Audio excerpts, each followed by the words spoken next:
Officially, ang Pilipinas po ay may worst case in terms of outbreak of COVID-19 dito sa Southeast Asia and also the worst economic contraction in the Q2 of this year. At habang lumalalang krisis, marami nagtatanong kung competent at kung may integridad ang mga relevant agencies of the government.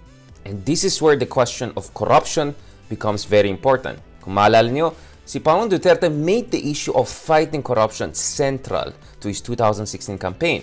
So ayon kay President Duterte, just weeks before he became the president, even a whiff of corruption will be enough for you to be fired. But ayon sa mga kritiko and ilan sa mga leading statesmen sa ating bansa, we have more than a whiff of corruption. In fact, we have clear evidence of that.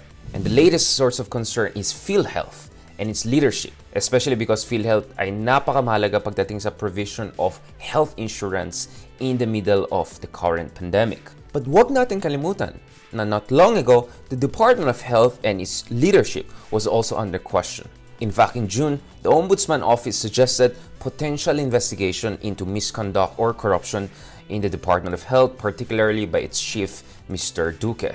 In fact, isang concern is alleged anomalies over the acquisition of PPEs or yung mga protective gears para sa ating mga frontliners. But when more and more people were calling for Secretary Duque to resign, ito yung sinabi niya: I serve at the pleasure of the President. Despite a formal investigation initiated by the Ombudsman Office, the President did stick with Mr. Duque. Some would say there was more than a whiff of irregularity of anomalies, but the President was still not relenting in terms of his support for the embattled Department of Health Secretary. Now, a similar situation is occurring pagdating sa PhilHealth. And this concerns Mr. Ricardo Morales, who heads the Philippine Health Insurance Corporation or PhilHealth. Now, the controversy started when a top anti-fraud officer within PhilHealth sounded alarm bells. According to anti-fraud legal officer Thorson Montes Keith, there is widespread corruption in PhilHealth.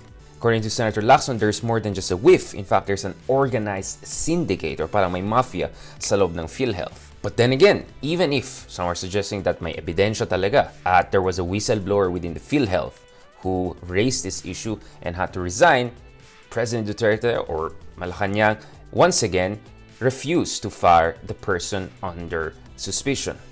PhilHealth President Ricardo Morales, quite similar to Mr. Duque, said that he's also serving at the pleasure of the President.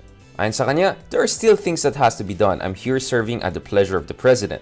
Until I'm needed, you know it's not easy. Like a good soldier, I'm just sticking it out. At dinagdag niya that reforms take time. There could be problems or anomalies within the PhilHealth that he inherited from previous administrations, but he's gonna make sure that he's gonna fix it. Pero sino ba talaga si Ricardo Morales? Ayon kay PhilHealth spokesperson Dr. Shirley Domingo, the history or the work of General Morales in the past, siya yung original Graftbuster if you'll read his works in the past. Sa tingin ko, walang makalusot sa kanya na graft dito sa corporation. So ang tingin sa kanya actually is Graftbuster.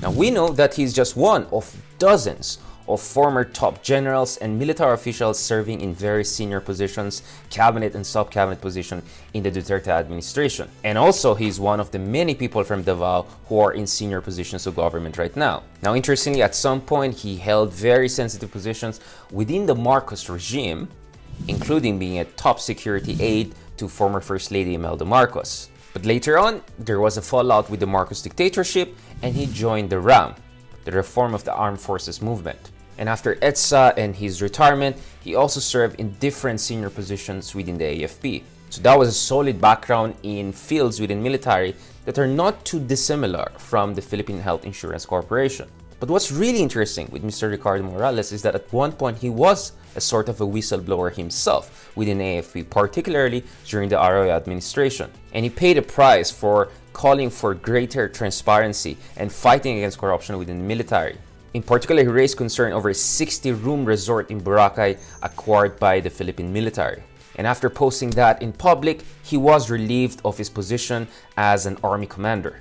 And he actually directly criticized the top officers within the military by saying this shows insensitivity to the concerns and sufferings of ordinary soldiers. So no surprise, when he took charge of the Philippine Health Insurance Corporation, ito yung sinabi niya. He's there to fix the organization and eliminate corruption, vowing that to make it a point that our members will renew their trust in PhilHealth. So see himself as a graftbuster who paid the price for it back in the days for being a whistleblower for alleged anomalies within military, he promised that once he comes into PhilHealth, he's gonna get rid of corruption and restore public health. But now, critics have put him in the middle of a potential corruption scandal. The former whistleblower is facing his own whistleblower. And all of this is happening while the Philippines is going one of the toughest moments in its history. A twofold public health and economic crisis. Let's just hope the government gets to the bottom of this as soon as possible. Ako po si Richard Haydarian. Stand with us, stand for truth.